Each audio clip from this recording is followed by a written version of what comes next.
The special interview, Rangareddy district, MRPS. ఒక్కడే ఒక్కడు దళిత జాతి సూర్యుడు అధ్యక్షులు ఒక్కడే ఒక్కడు అన్నమంద కృష్ణుడు. అసలు వర్గీకరణ అయితే ఇప్పుడు దీక్షలు చేయాల్సిన అవసరం ఏముంది?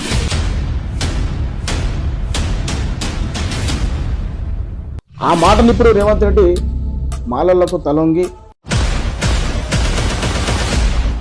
బ్రదర్, ఇప్పుడు ఈ వర్గీకరణ ఓన్లీ తెలంగాణ రాష్ట్రంలోనేనా, మిగతా రాష్ట్రంలోనా? అయితే ఎప్పుడు చేస్తారు?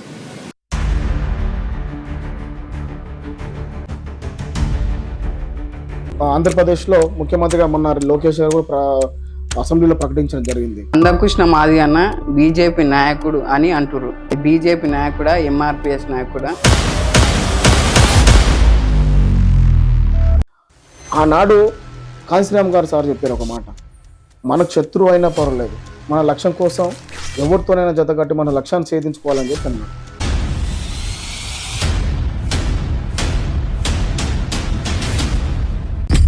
పెంటనోళ్ళ నర్సింహులు ఈ ఎంఆర్పిఎస్ జెండా ఎత్తుకొని ఎంత సంపాదించారు?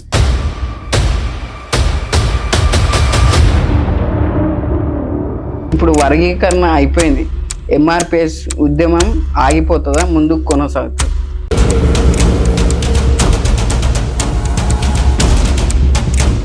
ఎంఆర్పిఎస్ దళితుల రిజర్వేషన్ కోసమే కొట్లాడుతుందా, లేదా బహుజన రాజాధికారం కోసం కొట్లాడుతుందా?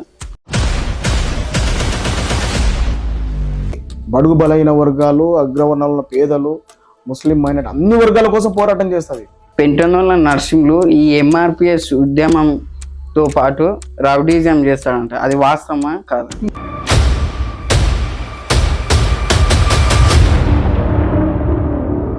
అది కృష్ణమాద సంస్కృతి కాదు, ఎంఆర్పిఎస్ సంస్కృతి కాదు.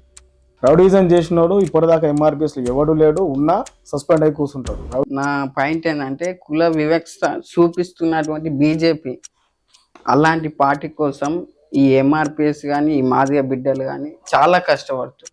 ఒకప్పుడు బీజేపీ సిద్ధాంతాలు కావచ్చు, కానీ ఇప్పుడు నరేంద్ర మోడీ నాయకత్వంలో నేను దాన్ని ఎక్స్పెక్ట్ చేయను. ఎందుకంటే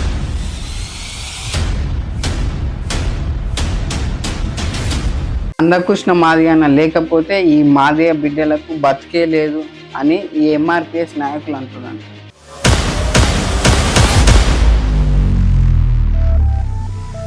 బరాబర్ మందకృష్ణ మాదిగ లేకపోతే ఈ మాదిగ సామాజిక వర్గానికి మాదిగలు అటువంటి 59 కులాలకు అసలు చెప్పుకోవడానికి అడ్రస్ లేదు.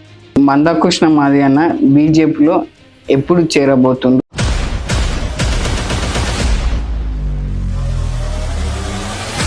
గిట్టని చెంచాగాలు మాత్రమే ఆ ప్రకటన చేస్తారు. దానిలో మనం దాని మీద పెద్ద కామెంట్ కూడా చేయాల్సి వస్తుంది. అంటే ఇప్పుడు పెంటనోళ్ళ నర్సింహులు ఎంఆర్పిఎస్ ఉద్యమంతో పైసలు వసూలు చేస్తాడంట, అది వాస్తవమా కదా? పైసలు వసూలు అనే కన్నా సాయ సహకారాలు అందించుకోవడం అనేది కరెక్ట్. బ్రదర్, మీ షాద్నగర్ కాన్స్టిట్యున్సీలో గతంలో బీఆర్ఎస్ కానీ ఇప్పుడు ప్రజెంట్ ఉన్నటువంటి కాంగ్రెస్ కానీ అభివృద్ధిలో ఎలా ముందుకెళ్తుంది?